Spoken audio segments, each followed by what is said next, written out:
শেখ হাসিনার পাসপোর্ট বাতিল করা হলো।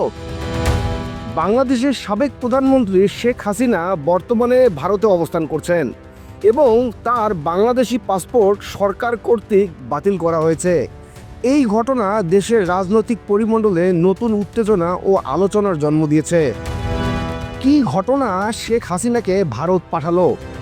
2024 সালের জুলাই আগস্টে বৈষম্য বিরোধী আন্দোলনের তীব্র চাপে শেখ হাসিনা প্রধানমন্ত্রীর পদ থেকে পদত্যাগ করতে বাধ্য হন। ব্যাপক বিক্ষোভ ও রাজনৈতিক অস্থিরতার মধ্যে তিনি ভারতে আশ্রয় নেন। এরপর থেকে বাংলাদেশ সরকার তার বিরুদ্ধে একাধিক পদক্ষেপ গ্রহণ করেছে। সূত্রের খবর অনুযায়ী সম্প্রতি তার পাসপোর্ট বাতিল করা হয়েছে, যা তার আন্তর্জাতিক চলাচলের উপর উল্লেখযোগ্যভাবে প্রভাব ফেলতে পারে।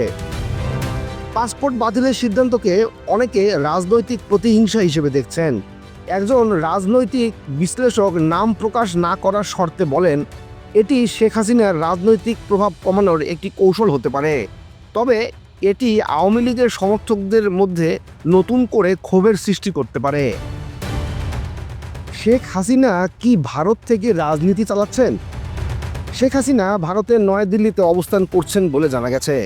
ভারত সরকার তাকে আশ্রয় প্রদান করলেও তার দীর্ঘমেয়াদী পরিকল্পনা সম্পর্কে কোনো স্পষ্ট তথ্য পাওয়া যায়নি। সামাজিক মাধ্যমে কেউ কেউ দাবি করছেন যে তিনি ভারত থেকে আওয়ামী লীগের কার্যক্রম পরিচালনার চেষ্টা করছেন, তবে দলের অভ্যন্তরীণ সূত্র এই দাবি নাকচ করে দিয়েছে। আওয়ামী লীগের একজন নেতা বলেন, আমাদের নেত্রী বর্তমানে কঠিন পরিস্থিতির মধ্য দিয়ে যাচ্ছেন, তবে তিনি এখনও আমাদের নেতৃত্ব দিচ্ছেন। অন্যদিকে বিরোধী দলগুলো দাবি করছেন শেখ হাসিনার অনুপস্থিতিতে আওয়ামী লীগ দুর্বল হয়ে পড়েছে। পাসপোর্ট বাতিল কি আওয়ামী লীগকে আরও দুর্বল করবে? শেখ হাসিনার পাসপোর্ট বাতিলের ঘটনা বাংলাদেশের রাজনীতিতে নতুন জটিলতা যোগ করেছে। আওয়ামী লীগের নেতাকর্মীদের বিরুদ্ধে চলমান মামলা, গ্রেফতার এবং সম্পত্তি দখলের ঘটনা দলটির সাংগঠনিক কাঠামোকে দুর্বল করেছে। এর মধ্যে পাসপোর্ট বাতিলের ঘটনা দলের মনোবলের উপর আরও চাপ সৃষ্টি করেছে। গত জানুয়ারি 2025-এ আওয়ামী লীগের একজন নেতা দাবি করেছিলেন যে দলটির আগামী 2-3 মাসের মধ্যে রাজনীতিতে পুনরায় সক্রিয় হবে।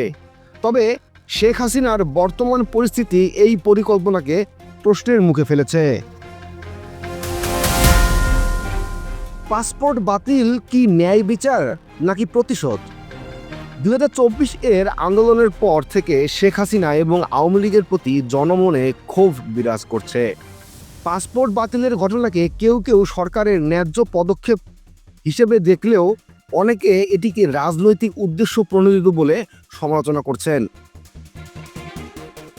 সামাজিক মাধ্যমে একজন ব্যবহারকারী লিখছেন, শেখ হাসিনার পাসপোর্ট বাতিল করা হলো, কিন্তু এটা কি সত্যি ন্যায় বিচার নাকি প্রতিশোধ? শেখ হাসিনার পরবর্তী পদক্ষেপ কি হবে? শেখ হাসিনার ভারতে অবস্থান এবং পাসপোর্ট বাতিলের ঘটনা বাংলাদেশের রাজনীতিতে নতুন অধ্যায়ের সূচনা করেছে। এই ঘটনা আওয়ামী লীগের ভবিষ্যৎ কৌশল এবং দেশের রাজনৈতিক স্থিতিশীলতার উপর কী প্রভাব ফেলবে তা সময়ই বলে দেবে। বর্তমানে সবার দৃষ্টি শেখ হাসিনার পরবর্তী পদক্ষেপ এবং সরকারের নীতির দিকে নিবদ্ধ রয়েছে। আপনি যদি এই ধরনের আরও আপডেট ও বিশ্লেষণ পেতে চান, তাহলে এখনই আমাদের ইউটিউব চ্যানেলটি সাবস্ক্রাইব করুন এবং পাশে থাকা বেল আইকনে ক্লিক করতে ভুলবেন না।